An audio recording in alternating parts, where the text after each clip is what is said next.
Twitter is what it is. It is tweet from Obvious Nonsense, and we're live. I'm not naked, guys. These are just very pale shorts. Pale shorts, pale shorts. And yeah. Oh, if you haven't noticed something, I'll let y'all guys, get a second to see. Admire, if you will. If you notice anything, I don't know if you guys will notice anything.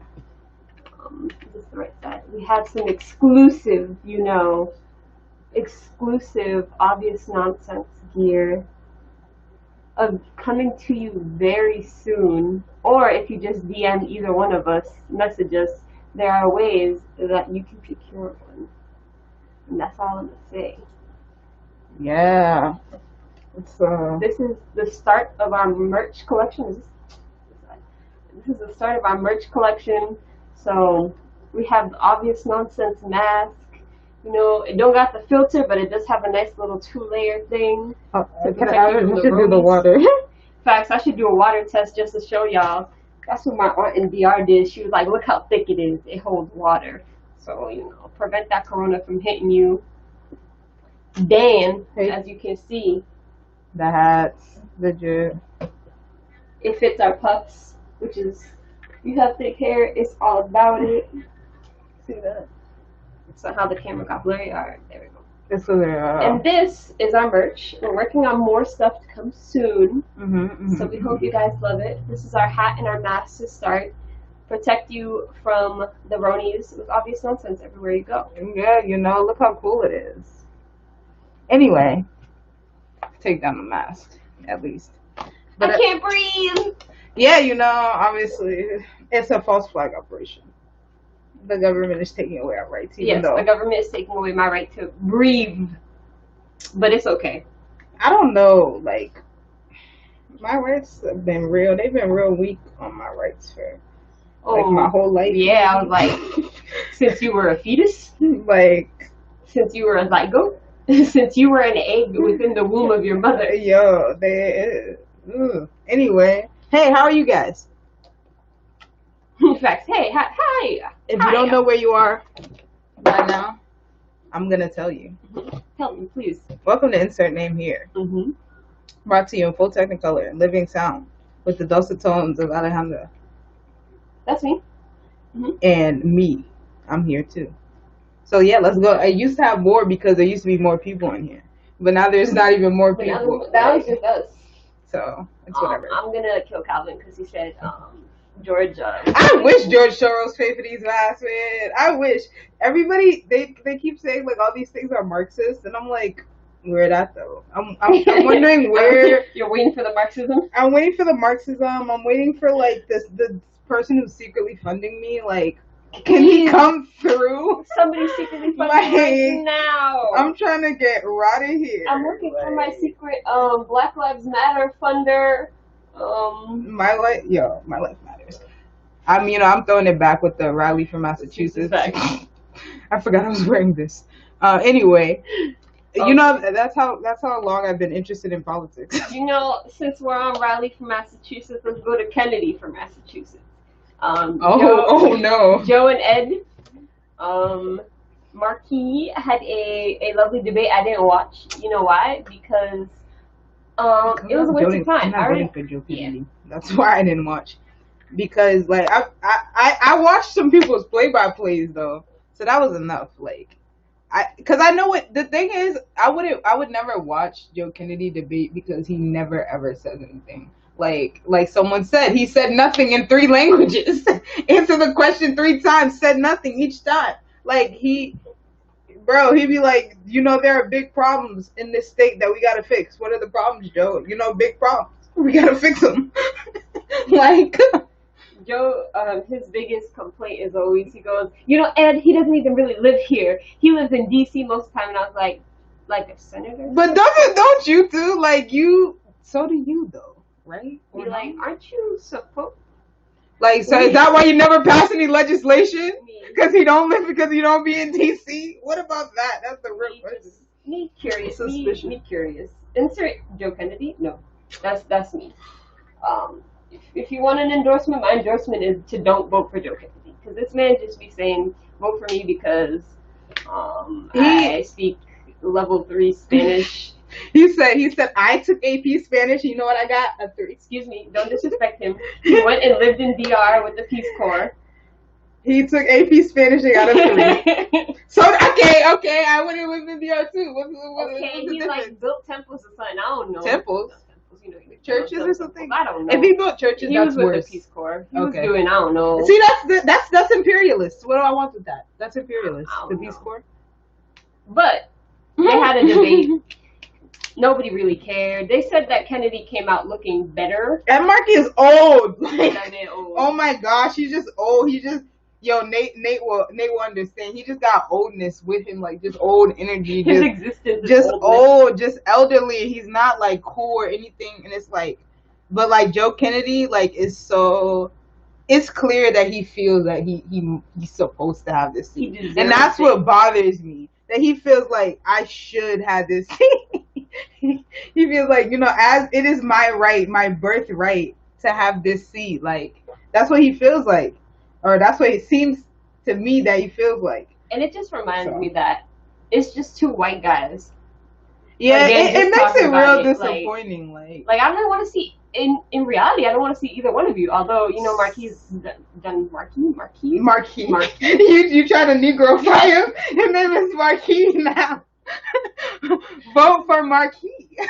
It's just, man, like 2 white men, like, and the young ones. That's the worst part about this is, of course, you have to be the Kennedy and you have to suck. You're not as good. Your only beneficial factor is you speak Spanish. And I don't know. As soon as I heard about Joe, I knew he wanted to be like. I mean, obviously, he wanted to be the best. Like he wanted to fulfill a Kennedy. I mean, I'm pretty. Like I feel like Joe Kennedy made it very clear that the House of Representatives was just a stepping stone because he didn't do shit there, except posture and talk. And that's what people who are trying to. For instance, Barack Obama knew he was trying to become president. So what did he do when he was in the Senate? Nada. That's what you do, because then people can't be mad at you for the nothing you did, except nowadays people can be mad at you for doing nothing. And that's what he does, is nothing.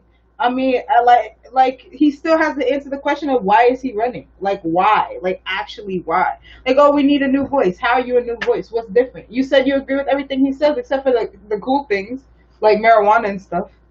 I still don't understand why. Sir. He don't make sense to me. But anywho, he's a non-factor to me.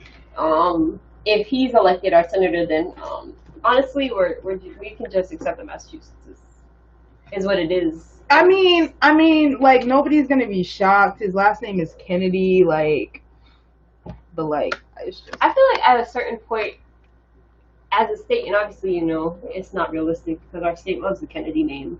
They still cry over JFK as if that was their like their best friend. That's their family. They're like, Bobby Kennedy died and a piece of me died. Like my great grandmother always had, she had MLK, like every black person had MLK and JFK. And JFK don't deserve it, sorry. He don't. Like, he really don't deserve to be revered like he is. But this is not about JFK, so I guess we can move on. No, but it is about JFK. Because that whole damn ass family created a political dynasty. Yeah, that's what I'm saying. Like, that is the main reason I don't want to vote for Joe Kennedy. Is that I just don't think we should perpetuate political dynasties like that. Like, he really feels it's his birthright, I think. Also, the Negro in me, they have a family curse, and I feel as though somebody with a family curse should not be in the Senate. But that's just the 2% of like, woo, the bruja in you. Where I'd be like, family curse. That family be dying. They be killing people on boats and planes and stuff. But that's just me. And Marky wears sneakers? Yeah. Yeah, it is. He tries to take those cool pictures. Yeah. He's like, I'm cool but old. I be seeing those. He looks dumb. I'm still gonna vote for him. What else should I cover? Oops, I did something weird to me.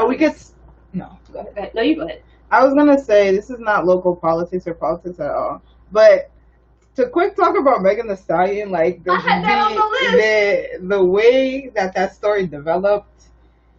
All y'all motherfuckers that kept saying that she deserved to get shot. that she deserved it, that she was fighting with that man, y'all can go to hell. Y'all can go die. We stand Megan Thee Stallion in this house. Yeah, we do. We support strong. I just think it's like it's true what people were saying. Like nobody would have been making fun of her like this if it was somebody else. Like if it was. Yo, somebody said that because she has aggressive lyrics. That's what I've seen a lot of people say that. I saw somebody say, "Well, isn't she a savage?" When she was showing both feet, like, and they said, "Walk to me," like, bro. Like, I said, you what? Like, I said, since when does she didn't do anything? And then they continued the like she's trans stuff keeps popping up a lot more. It's sickening, bro. It's like all that. It's just anti-blackness. All of it is anti-blackness. Like the fact that, like I said, like just like I said yesterday to you, the fact that. Yeah, never mind. It's just crazy though. Is all I gotta say about it. They just the disrespect they be giving.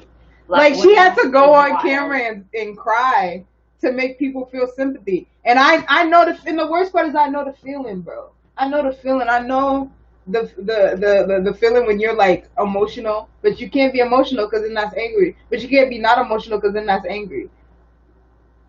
And you can't be vulnerable because you're supposed to be strong. And people will think you're lying if you're pretending. If you're vulnerable, crying about your pain or something. Like this girl don't have a mother. She don't have a father. They're like, why does she hang with better people? I mean, like her whole family is gone with like bro, like you have most of your family die before 25, and you tell me how easy it is to find real friends and real family in the midst of becoming one of the most famous women rappers that there are right now. You tell me how easy that is. These people acting like. And it's so easy. And the best part is that she doesn't. It's not like she be instigating shit like in real life. Like she don't be fighting. It's not like she's like Nicki or something. Like she be arguing with people, nothing. And not that anything would get rid of the violence, the shooting of her feet. Yes. The fucking the domestic violence. But yeah. Leave that woman alone. Listen to her records. The hell? Yes. Stream her records. Does she make vinyls? I need to get the vinyl. I think she made some of them. Some of her mixtapes. Because I feel like that would sound really nice. But the overall message is the message we've been trying to convey for a while. That black women don't get protected no matter what. Like, black women can get shot. Literally shot. Well, twice. Like she's famous by another famous black person and black man, and we're like, she must be trans, she must have started it, what did she do wrong? Not this person. Drea like, shot. I wish somebody would love me enough to shoot me. Huh? Drea is, very attractive from like, from those kind of it's no good. Pero she got a nice body. She was making money off of Rihanna's lingerie line. She was making money. For her to go and be like, you know what? I just wish somebody would love me like that. Girl, like. Because then it just made everybody bring up all her history. Anyways. Yeah, facts. Don't leave your child alone while you go stripping. It's my recommendation. Don't leave your 7-year-old with a dog and like a frozen TV dinner. That's my recommendation. Don't open your mouth about other people when you got that. It's sickening. I'm sick. But anyway. Anyways, that's my spiel on Megan Thee Stallion, why you should leave her alone unless you're streaming her records, unless you're buying her merch, and unless you bring in positivity and light to her life. Because y'all some hoes and some tricks. And next hoes and some tricks is the USPS drama that's happening. Oh yeah, they're literally trying to destroy it's a long time coming. Yeah, they've been trying to destroy 40-50 years of trying to destroy the USPS and privatize it and stuff like that. If you haven't noticed, a lot of people across the country have been noticing that mail that would typically take like a few days to get to their house is like taking weeks. Like small businesses that, because of like buy black, the weeks that we've had to buy black, we're like, oh yeah, like I've been mailing stuff not arriving, stuff getting lost.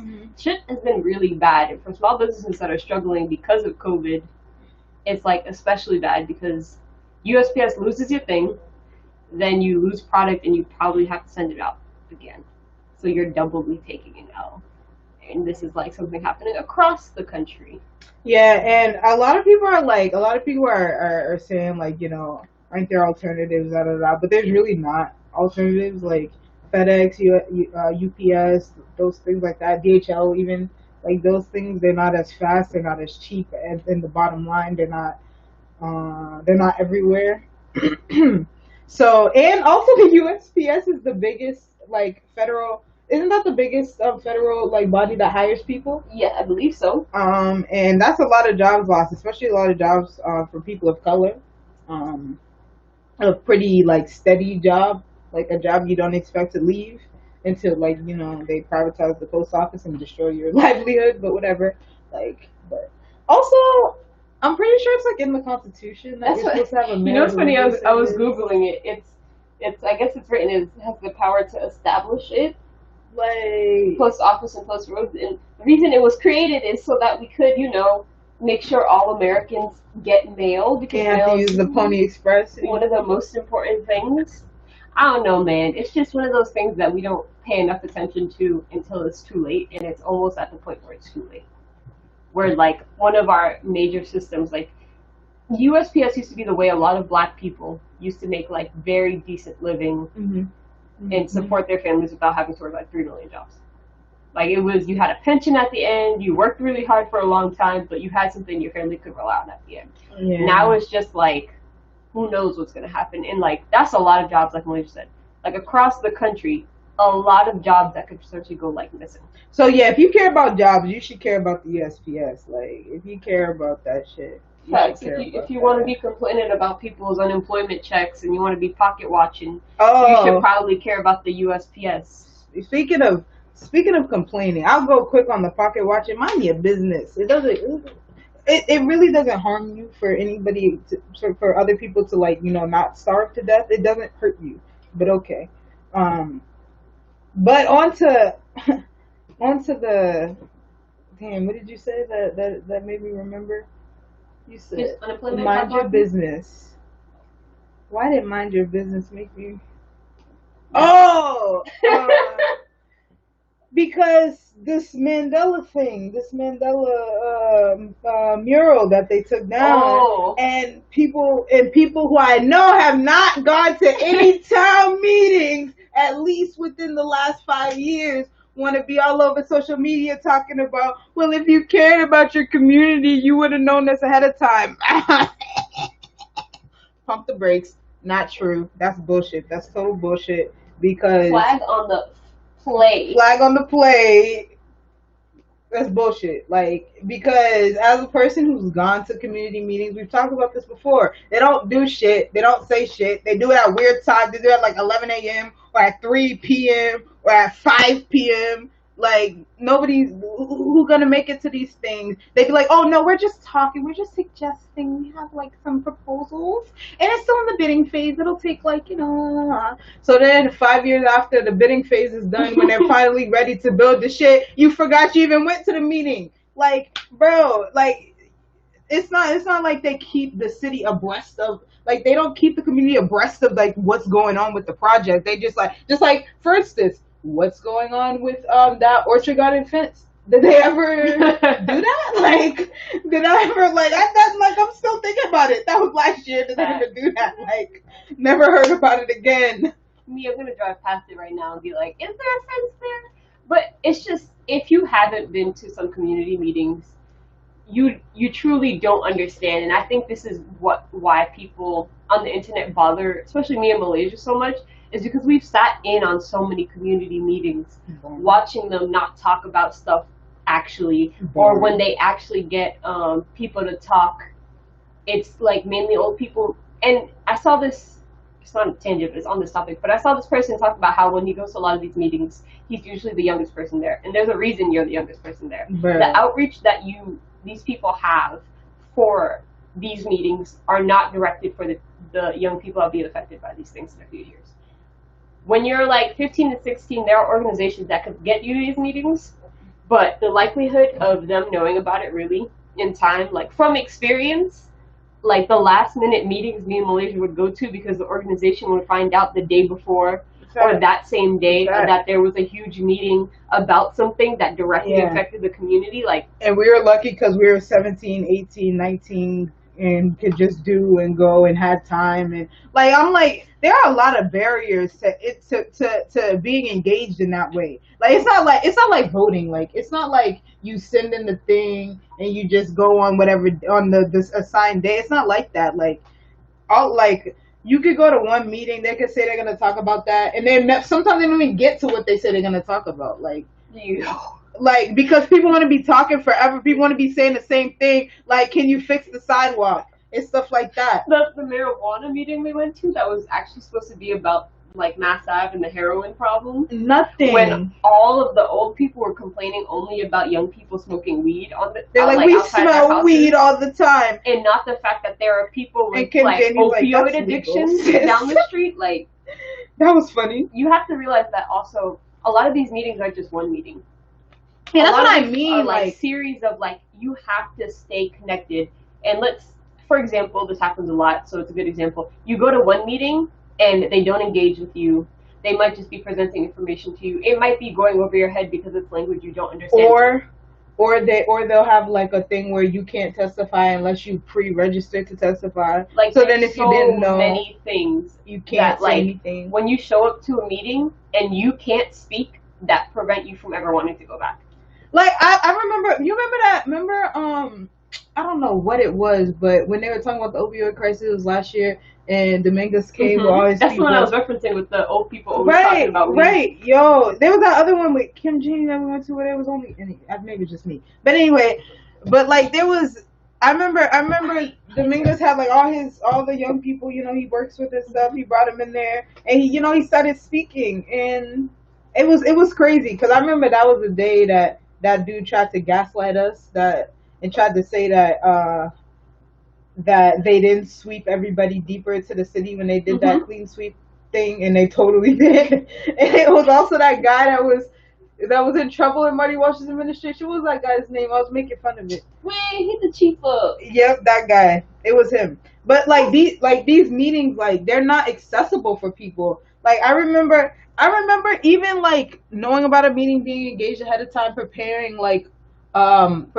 testimony, and ending up like in, you know, being with young people, having like, you know, hearing what they have to say and stuff like that.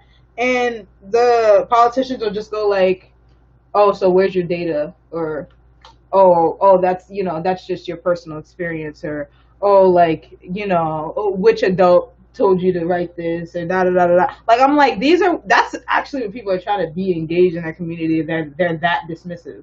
Like, it's not easy. Like, if I wasn't a total nerd, I wouldn't do that shit. Like, this person, Jason,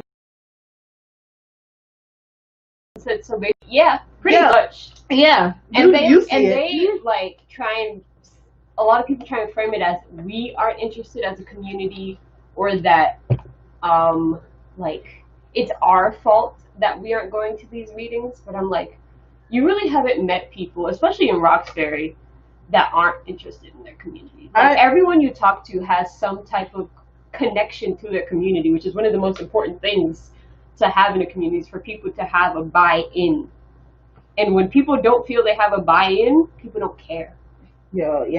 I don't know how anyone can expect people to be engaged in this stuff when it's just totally inaccessible. And it's not only that, but it's useless. Like, when you go to a meeting and express your concerns, they say, okay, you know, I hear you, we're gonna try to do something about that, and they don't do shit about it. Like, that's what it's like. And as any old people, you know, that go to them, they know, because they go to them every day to ask the same thing, and nothing gets done. The Kim Daney meeting about the street safety or whatever, and how those people on that street where the McDonald's is, almost that cross street, the one where they've been asking for a freaking speed bump for 15 years or some wildness. Yeah. And I was like, imagine you're asking the city for something through going to your city councilor at a forum, to asking it to your various city councilors, to writing letters. Imagine how insane it is to have never gotten a reply, basically. To have heard that it would happen and nothing happened. Like, that's what pushes people away. And the city just wants to be like, oh, people aren't engaged. People didn't show up. People don't care. Especially in Boston. I mean, like,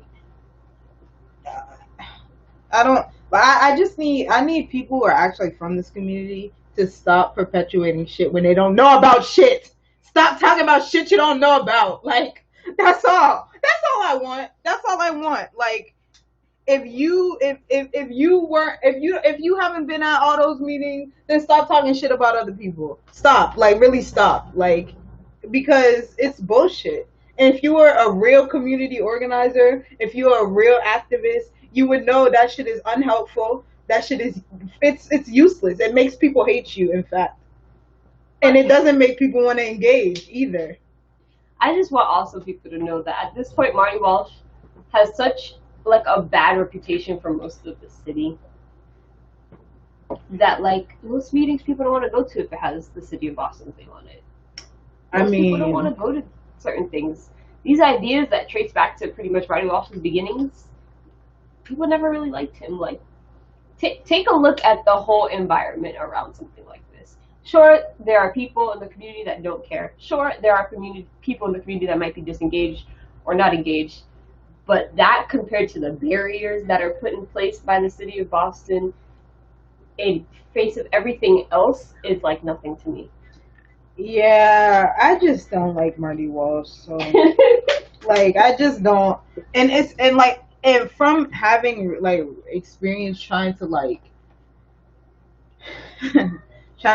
you know, work with this man to like make structural policy, blah blah blah. Like, he's not the one. Like, he's not interested. He's really fully not interested. He's fully not interested. Like, I knew when he gave the same speech every time at every event I went to that involved young people, he gave the same speech. That's when I knew he really wasn't interested. Like, he really doesn't care. You can say anything to that man, he doesn't care. He's not interested. He doesn't want to know about it. Like, bro, unless it's something that something super performative that he could take a bunch of Facebook pictures of, he's not interested. Like, painting Black Lives Matter on the road, that's tangible. That's something he likes. Renaming Nubian Square, yeah, that's something he could stamp his name on. But like, actually, like, working on gentrification, like, what's that? Like, and to the main point of why we started this, it's really sad to see the Nelson Mandela Roxbury Love thing go.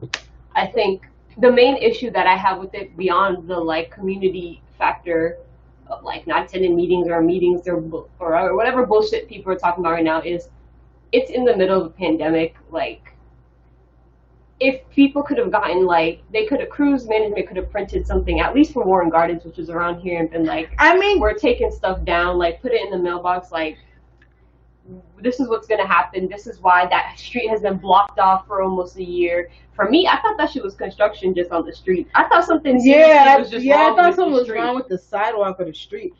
Because I'm like, they really could have just sent a warning around, like, just like a couple days before, just telling us, like, nobody's mad. Like a proper going away, like almost like a funeral, like a going away to where you can say this will be gone, also, and in place of it will be like affordable housing, something positive for the community. Also, instead it was like everybody on Tuesday was just in shock. Yeah, like everybody. I'm talking about like everybody. I know a lot of organizers and nobody was ready. I didn't see anybody who was like, yeah, no, I've been new. Like, none of the people I know, and I know a lot of people, I will say. Also, like, that made me feel I didn't like it because, you know, Black people don't like that kind of stuff. Like, a picture of, so you can't really, like, destroying, like, a idol of somebody and, like, an image of somebody makes me kind of uncomfortable. It's unless, like, you trying to take them down, like that Columbus statue, which, you know. I think it would have been cool, you know, this is me and my, like, artistic way, if they could have found a way to, like, brick by brick find a way for the community to engage in taking it down. Yeah, I'm like, and, keeping it and like putting it like the brick somewhere new, finding something that could have been done with the like physical image of it. I'm like, they just bulldoze Madiba, bro. How they gonna do that to the guy, man? Bulldoze an image of like freedom and like. That's what I'm saying. We talking about anti-apartheid, man. In the middle of this? It just feels weird. Like, it just feels wrong. Basically, break down an image of like anti-segregation when we're in a highly segregated city. Like, bro, it just feels. And I don't care And that Cruise gentrified Management is Roxbury. owned by a black or a POC person. I don't care. I don't care. I like that it's going to be affordable housing because that's obviously something that could have been trash. Because, like, this is the issue with people in this whole situation is that when you see that get knocked down, your first thought is automatically going to be luxury condos. Why? Because that's what's happened across the whole city. Because Roxbury, especially in Roxbury, I mean, Roxbury is the #1 gentrified. Like, half of Roxbury is gone, in fact, called something else. So for you, like, for people to be so, like, don't jump to conclusions, it's not a bad conclusion to jump to when that's the situation we're living in. But if we didn't jump to conclusions, y'all be calling us stupid. If those same people would be saying, well, why did y'all think? Obviously, they're building something. Why? See, this is why y'all just giving away the community. Why didn't y'all fight? That's what they literally would say that. Like, that's literally what they would say. If it... The community is always wrong in certain people's lives, and I just wish certain people would have better outlooks on the community, because that same energy that we bring towards our community where we're like, oh, the community doesn't care, oh, none of this matters, is the same energy we get back. Especially from, like, young people, like the community behind, like I said, so many young people feel as though they have no connection to the area that they live in. They feel like they have no say in where they, like, in the area that they exist in, and that is, like, statistically really bad for, like, building a positive community and building a community where, like, young people are actively engaged. If they feel they have no connection to, like, where they live, where, like, the thing they pass by, we went to BLA, the thing we pass by every day, 1,000 and something plus kids pass by every single day going up and down Dudley, is gone. Up and down Warren, but, like, past Dudley. Like, and it's thinking. Yeah, it's also rough because, like, seeing murals taken down is always, like, the first step of gentrification. Like think about, like, remember, does anybody remember, I know, like, all my old friends will know because all y'all are old, but, like, y'all remember the mural that was in Grove Hall, the Egyptian mural, that blue one that was, like, right when you drove up Orange Street? Whatever happened to it? Like, that's I always like think about that, like, about just all the murals that are taken down in general. Like, I wish there was a space to, like, commemorate, like, those things, because that was a lot of what, like, cultural Boston was, Black Boston, Dominican Boston, like, in JP and stuff like that. Like, a lot of it was murals, and a lot of that stuff is gone. It's just whack. So, and they want to blame us when you lose the history that, like, you have. Yeah, that's what I'm saying. Like, it just feels like like they're breaking down, you know, Facts. Anti-racism. That's what it feels like. It's a bit on the nose. It's like you put a freaking red clown nose on yourself and was like, hey, it's me, I'm being racist. Even if you weren't, it's Cruise. It's a black-owned company. Like, thanks, Cruise. I guess. Wish she could have helped me out. That's not even tea I can go into. That's deep. That's the deepest tea. What else is there? Oh, there was a tear gas vote in the Massachusetts State House I didn't get passed. Most importantly, I'll mention is China Towler voted against it. And her point, no, let me get into the real tea about this. Her point was that tear gas doesn't affect her community. I gotta pull up the... But, yo, wait a minute. Remember that night Carrie had to get literally driven home by Julia Mejia? Because tear gas doesn't affect her. But all police violence affects Black communities. China, what? I have to find it because it was kind of wild. That's another political. I remember when she was first running, she was talking about how her family has been in politics and been, you know, strong in Boston politics for mad long. See, don't trust them. Don't trust them. Yeah, 120 of the Democrats basically voted to let that slide. I heard it was a lot. This is what she said. Does the progressive agenda include the progress of Black people? And everybody was like, huh? But tear gas is illegal. tear gas should be illegal in our state. Should be illegal in our state. It's a damn war crime. Tear gas. You're not allowed to tear gas people. Like, it's like a chemical weapon. Like, this is my thing that be cracking me up, right? Because it be cracking me up when like black libs be like, yo, when is progressivism gonna work for black people? I'm like, y'all are not progressives. Like, what are you even talking about? When is white liberalism gonna work for black people? That's what we under. Like, I was just confused. I was like, I completely understand wanting to make points that there is a black like political agenda that's being like dismissed and erased, but voting for tear gas, what does that do? I mean, what does it do? It obviously it doesn't hurt the black agenda, like, because if you protest and they throw tear gas at you. I don't understand how not banning tear gas isn't just like I'm not. Oh yes, ban tear gas. That's what I'm gonna do. I don't understand how it's a question. Unless you fuck with the police, unless you fuck with police violence, what is the use for tear gas besides just literal violence? It's just violence, like gratuitous violence, because half the time it be hitting the police. Like, that's the thing. Like, that gets me, bro. It gets me, especially when like you said, they try to posture as if she's making a strong stance.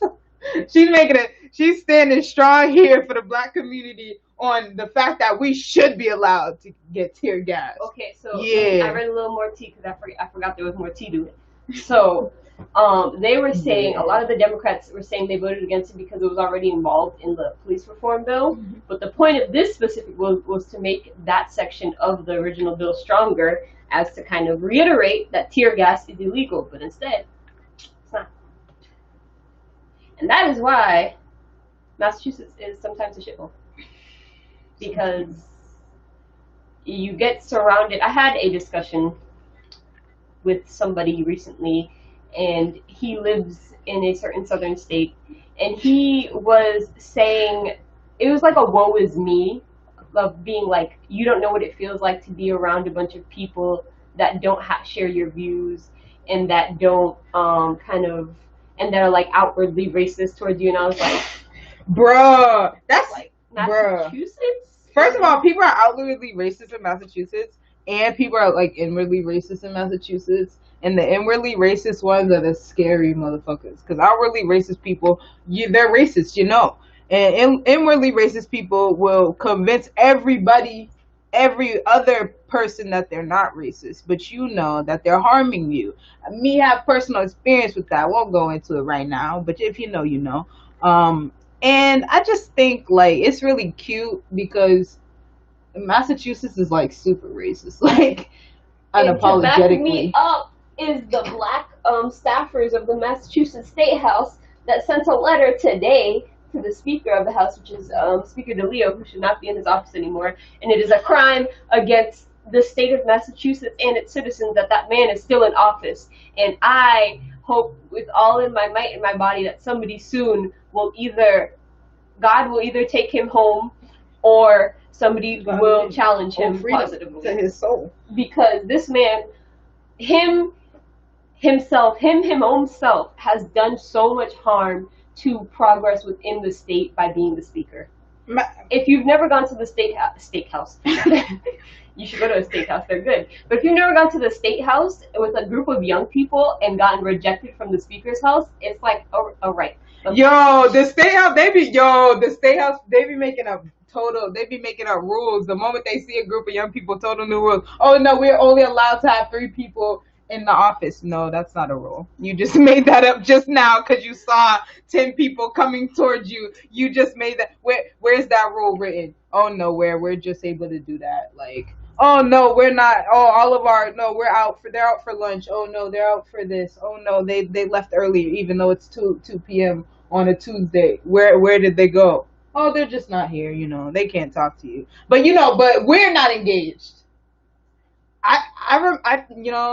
The last time I was at the State House, one of my young people said, "Can we make it we should make it like, a thing that representatives are here when they know people are going to be, coming to protest, to talk to them and stuff like that." Like, for instance, the Youth Justice Rally, which happens literally every year since 2010 or something like that. They know we're all gonna be there, and they specifically don't show up because they don't want to talk to us. We hate to see it, and you gotta go. Like so, like soon they're gonna go. Like, and then the ones that do talk to you want to be like, oh no, I'm already doing that. You should go talk to my Republican candidate. No, I'm talking to you because you're clearly not doing enough. Like, yeah, that offhanded thing that they like to do. They're like, oh, I'm already supporting it. Like, no. You need to hear why I think you should support it. Why me specifically? Like, it's not enough. They're like, oh no, it's da da da da. Oh, like I don't. Sometimes this tear gas example is a perfect example of stuff like this because I bet somebody like China Taylor or one of the other 120 other Democrats on a day-to-day basis would be like, I don't support tear gas. Like, tear gas shouldn't be used by the police. But when it comes to a legislative piece that says that what they think, they're like, you know what? There's already another bill in place, which happens a lot, in fact. They always say this. They're like, there's already another bill. We should just wait until that passes this office. We should just wait until this. And then the bill dies. And here we've come full circle back to Joe Kennedy. Because that's basically what he does, too. So, but, like, seriously, it's like, I need more politicians to dare to, like, be disrespectful, dare to be improper. Sometimes. To be the good trouble. Good trouble. That's my favorite phrase. I am good trouble. Good trouble walking. Because like we're not getting anywhere being polite. Like we're not. Like that's why when Liz Miranda goes on Twitter and tweets those serious emotional things, personal things. That's why it's fire. Because you know it's real. Like, yeah, that's one of the best parts about having her in office, having Julia Mejia in office, Ayanna Pressley. These women will seriously speak from within their hearts of like experiences that they've faced within their day-to-day community. Liz Miranda, I think, is one of the best examples of how she faces it dead on because how much violence occurs in the Cape Verdean community in Dorchester. Like, it's extreme. A bunch of young people every year pretty much just die. And that's right in her neighborhood. Her family, because Cape Verdeans pretty much all cousins, and it's not in like a gross way or nothing. They're just it's a small island. It's a bunch of small islands that make up Cape Verde. And you sense, you feel it, like Malia just said, what she's saying is real. That's not you don't see that everywhere else within the state. Especially in Massachusetts, because Massachusetts is the place people come when they want to make a political career. Getting an office in Massachusetts, for a lot of people, it's just coasting. You can coast for years, decades, and that shouldn't be the thing. That shouldn't be the case. We gotta really make these people uncomfortable. We gotta make these people feel like their job is at risk, because right now they're just I'm cool because nobody's gonna show up to vote. Nobody's gonna do this. Nobody's or nobody's gonna run. Nobody's even gonna know the other person who's on the ballot. My challenge to everybody in Massachusetts is if you have an inkling to want to run for something, just run. It doesn't matter if you get donations. It doesn't matter. Just put on some type of challenge to anybody. Bro, at least make them talk about something, even if it's for 5-10 minutes. Make them talk about something you care about. Push issues forward that people weren't talking about enough for your liking beforehand. Make them talk. Because one of the best ways to get a challenger, not a challenger, an incumbent kind of shook up is to have a challenger appear and be like, but you didn't do nothing about this. You said you supported this, but you didn't do that. Right, facts. If you can pull some of these records, pull some of these cards, all that stuff is on digital now, especially. There's so many ways to catch people tripping now that just run. It don't cost that much to really get ready to run, and yeah, I think just that getting shaken up will push some people. You know how Donald Trump wanted to drain the swamp? I'm not gonna follow that same idea because that's rhetoric. It's wild. Seth Rogen, that's somebody I wanted to talk about. So I don't know how I came to that conclusion in my head, but I'll tell you why. But drain the swamp, but no, just go into the swamp, infiltrate the swamp, go be swamp folk with them, piss them off, be annoying swamp folk, be an algae that kills alligators or some shit. I don't know. Figure it out. And Seth Rogen, he said something that was cool. He was talking about, he has that movie where his great-great-grandfather gets pickled. Oh, you ain't see that trailer? Okay, anywho, it's a very Jewish movie. His great-great-grandfather gets pickled in a pickle jar. He wakes up 100 and something years later, and he looks just like Seth Rogen. They both look the same. And so he's doing like interviews about it and about Judaism. He was talking about Israel, and he was talking about how he doesn't feel like Israel should be a state, and how like the ideas that he grew up with as a young Jewish kid were very like bad, and how he didn't have an idea that Israel was a place for other people before, like the Jews back, the ancient Jews, I'll say. Yeah. Like, he didn't have that idea because it wasn't taught to him.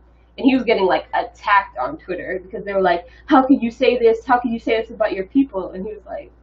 You know what's funny? I've heard so many people who've been like poisoned by like IDF propaganda, like who've come out of that like stage, say stuff like that, like just be like, I literally didn't, like, we were told that this, like, it's the same with every ideology. They're like, this is our birthright.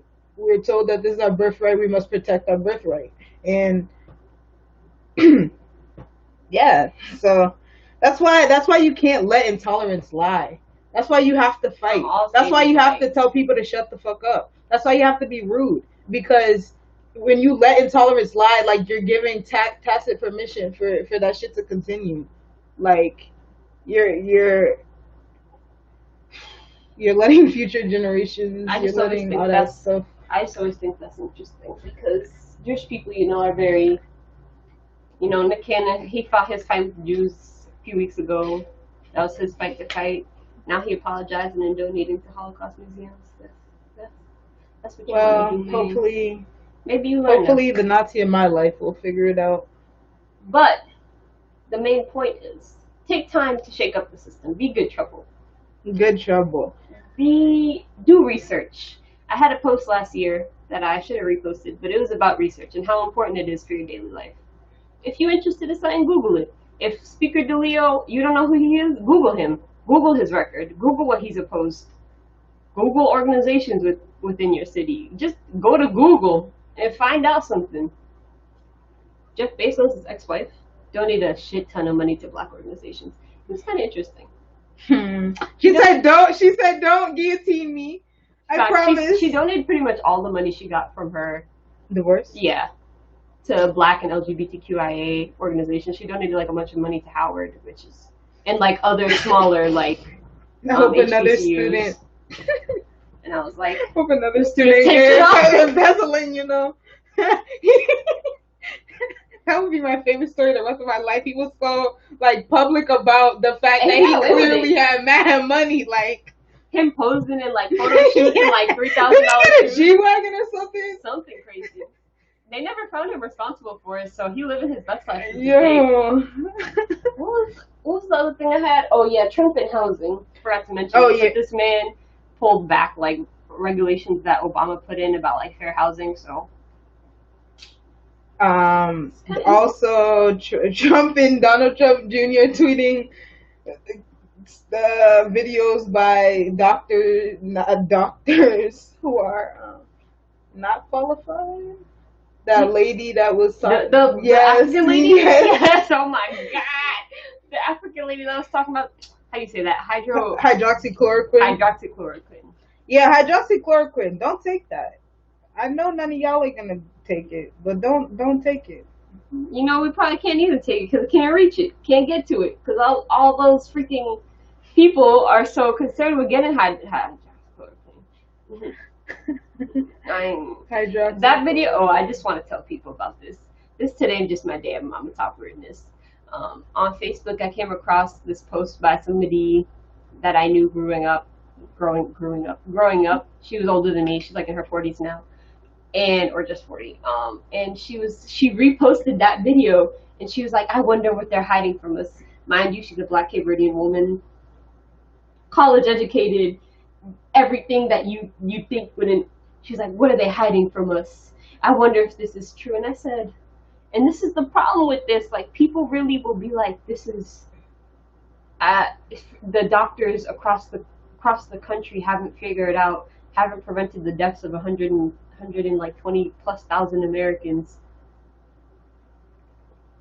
using hydroxychloroquine. I mean, my thing is that if hydroxychloroquine worked, like everybody would really be telling you to buy it. Like, although, like for instance, like Cory Booker, for instance, gets tons of money from pharmaceutical companies. Like, this is not just a Republican thing. Like, this is a whole bro, like they all get money from pharmaceutical companies. If that shit worked, they would be selling that shit for crazy amounts, which they already are, and they would be telling everybody to buy it if it worked. But it doesn't work. It's gonna kill people, and it's gonna make their drug look bad because it's being used for something it's not supposed to be used for. Like, it blows my mind. Don't take random drugs. It's just getting extreme.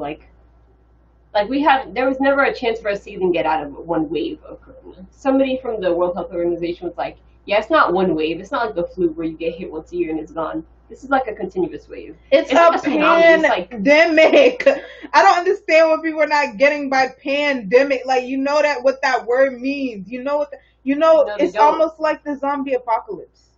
It's almost like that, except people don't turn into zombies. They just die. Like, just regular die. Everybody's always like, oh, how do people not, like, in zombie apocalypse, how do they not know how to stop it or prevent it? Because we're stupid. Because the general population of people will believe stupid shit. They just like regular die, like kids die too. Your grandma, she could die. I'm not even joking, like, because people are really acting like it's done, like they can will it away, like just like with the school thing. People are like, well, I need to go to work. Well, but I need them to, but I need to get my hair cut.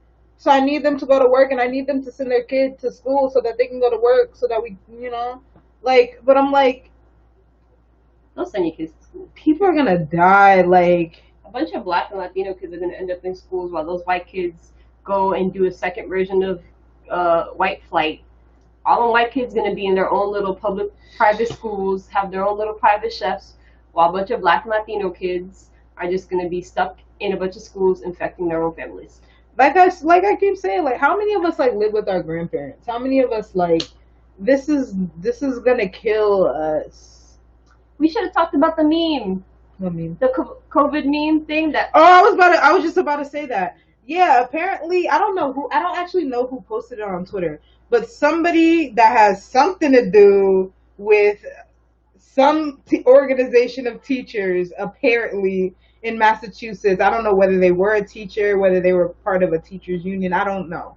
But apparently they posted a meme where, like, the kids had, like, their heads were like the COVID virus thing. I'm trying to show it. Let me try to be a little cute YouTuber. It's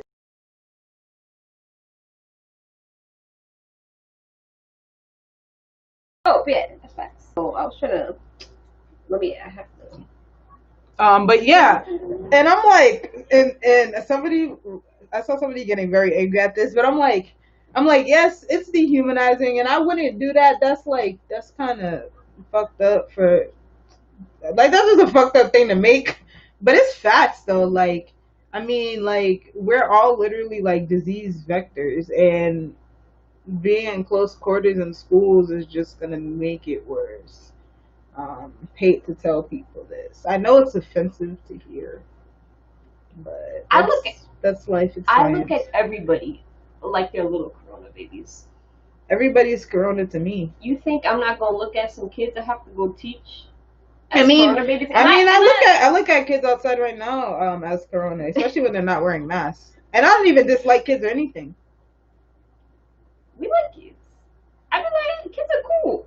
Kids, fine. Kids love me too. So we preach about kids being like our own kids because we believe of our community as a tribe. Where if it's your kid, we all got kids. That's why I don't want you to send them to school. But yeah, they definitely put convenience above safety because they really don't care. Like, a lot of the people who will die from schools opening are expendable to a lot of people. Mm-hmm. You know, they think they think that little brown children and their families are expendable, and we know this. So this is the time to do like a general strike where we like all strike, like all across of the country, like all of us, across the world, quite frankly, because it's not just a U.S. thing. People. Y'all want to talk about globalization? This is the time to talk about globalization. Like y'all complain about globalization all the time. How about the fact that like we're forced, everybody around the world is being forced to go to work before like we're fully ready. Albeit a lot of Asian countries, they're fine-ish because they, you know, when Vietnam did great. You know, they know how to take care. New Zealand, they don't know how to take. They know how to wear a mask and not be disrespectful. They know how to listen to instructions. So they're different, but like around the world, it's much like different. Like here and in Latin America, it's hard out here. Like people are underestimating the effect of pushing people back to work too early. The effect of having a bunch of people around each other. Like the people that have recovered from corona, we don't know what permanent damage there is. We don't know if you can get it one more time. We don't know anything fully about this virus that just appeared. Like that's my favorite thing about the kids too, because they're like, oh, kids die less from it. Okay, cool, but we don't know if people are gonna have permanent like health issues. There could be an entire generation of people with health issues because of coronavirus. Like. And we're just like, no, I mean, it's going to be fine. It kills less people than the flu. These kids haven't been next to each other. And I don't know, not many people have worked along with youth or kids, but sickness with children is wild.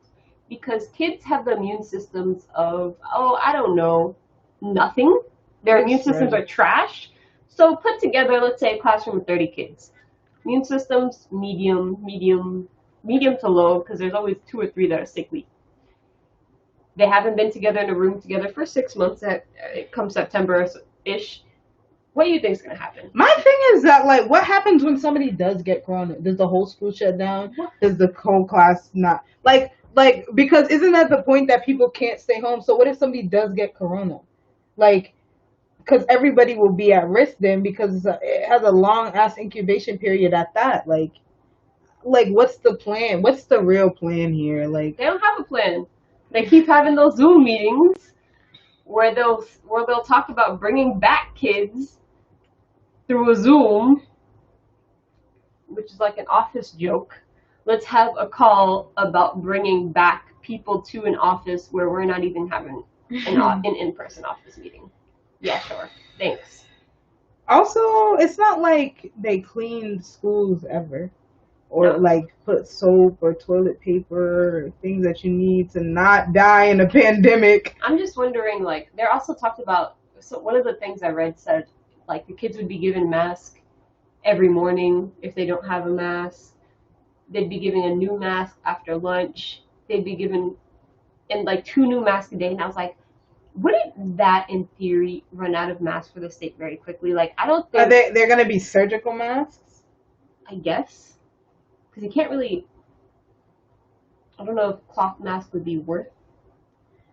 These are too many logistical nightmare questions. How many masks are we going to go through to supply kids with this? How many gallons of hand sanitizer that we're already questioning which hand sanitizer has freaking methanol from Mexico that we're not supposed to use? Like, I'm just like, it doesn't make sense. This is like, does Marty need another $1 million contract? Need to get those army contractors another $1 million to see that this is a bad idea? He needs somebody to tell him. I don't know. In fact, me, Malaysia, Obvious Nonsense Entertainment, you could simply pay us $1 million. I could tell you exactly what you need to do right now. I'll take even $10, $100, $1,000. A good $1,000. Comfortable. A good $1,000 to tell you what to do. Just for the first time, like. And that's all I'm gonna tell y'all guys. That's all I have tonight is wear a mask, wash your hands, stay home as much as possible. I just like you know, complain to your politicians, and if you BPS doesn't have a local board, but if you have a local board in your city, if you have some type of way that you can push on a politician on somebody within the public school system. Push as much as you can, because if not, they just gonna be wilding. Oh yeah, and Chuckles just said like a couple of days ago that cases are going up again. So let's start like here in Massachusetts. So second wave, here we come. Second wave. Here we wave come. when we barely got out of we haven't even gotten to the last phase of like other stuff. Even though like the last phase is like a vaccine, and I'm just like, okay, sure. But anyway, at this point, like, oh goodness, we're gonna all be trapped at home. We're all gonna go crazy. Trapped in me. Well, you know what's a good thing? Real estate in Boston? Going down. Because White Flight is commencing, and I would love to see it. They want their yard. Keep flying. And I would like my 5 to 10 feet of cement yard. With maybe a patch of grass. Yeah, they want their back garden. I got a yard on the side of my house. I want a yard where I can just put a planter box and not touch a garden. Thank you. Worms are gross. That's all I have. All right. It was a great night, guys. I bid you adieu. So